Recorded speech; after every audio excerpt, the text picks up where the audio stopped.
Grace and peace and spoiler alert. My name's Ryan and I'm the movie pastor. I have this movie pass. It lets me see unlimited movies for one monthly fee. So I see a lot of movies, and when I do, I talk to you about them. And I use my theological training to think theologically about the content that I'm seeing in the movies, both interpreting the text and also applying the text to some of the things we know from Christian theology. This time, I didn't actually see it today. I just got done from a wedding, which is why I'm dressed up. But a day or two ago, I saw the movie 21 Bridges, and I'd like to talk to you about it. 21 Bridges is a movie about looking the devil in the eye. That's a phrase that's repeated a couple times in the film, to look the devil in the eye. And that happens in the movie in our main character of Andre. 21 Bridges is a cops and robbers movie. It's a classic genre film where there's good guys and bad guys, and they're going after each other. And like a lot of modern cops and robbers movies, it's morally gray, so that the robbers are sympathetic and the cops are, for the most part, questionable. There are things going on in the politics of the police force that affect our feelings about the characters and add a level of drama and arguably for some a level of realism. But we've got this one character who's not morally gray. We've got this Andre, who is the son of a key important NYPD cop from way back. As I understand it, he's a homicide detective, but he's a homicide detective with a reputation for killing cop killers.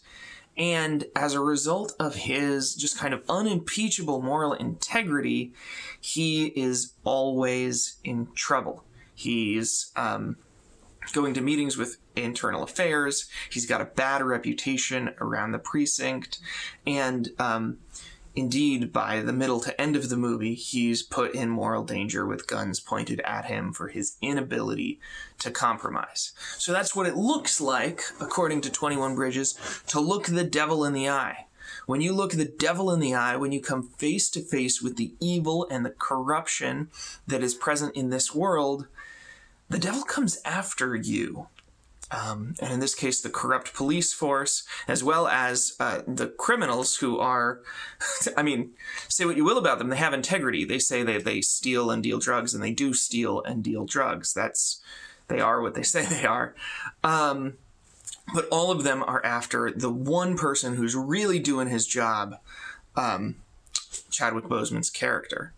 Now, that's not so interesting in and of itself. That's a pretty basic concept.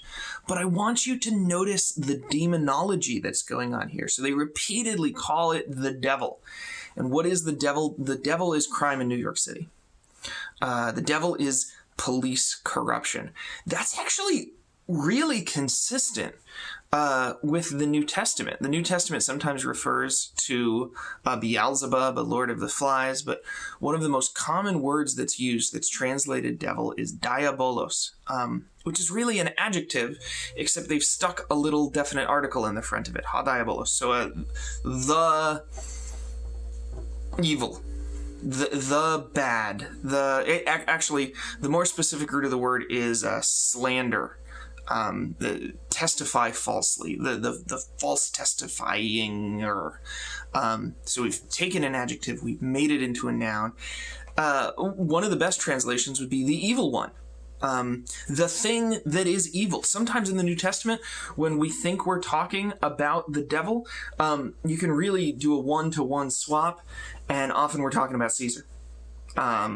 The things that the devil does are the things Caesar does. And the things in this movie that the devil does are the things that corrupt police captains do or that drug dealers do.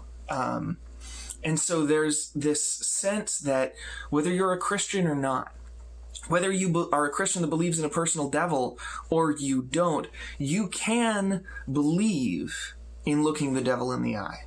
You can believe that that is important, and you can know that if you do that, you're going to be on the devil's hit list. The devil's going to come after you. There's going to be spiritual warfare that's going to take place in the sense of the evil forces of the world are going to come against you. The status quo that you're fighting, that says be greedy and selfish and immoral, is going to make you look like you're the bad guy, because it has a vested interest in protecting itself and hurting you. But there's a flip side. In the movie, our hero Andre wins. He manages to take apart the police corruption. In my opinion, kind of an almost too neat and clean a way. I wish that the last scene hadn't been so unambiguous after such a wonderfully morally gray and complex movie. But it does make the theological statement that if you don't look the devil in the eye, if you don't get on the devil's hit list, then you're on the hit list of justice.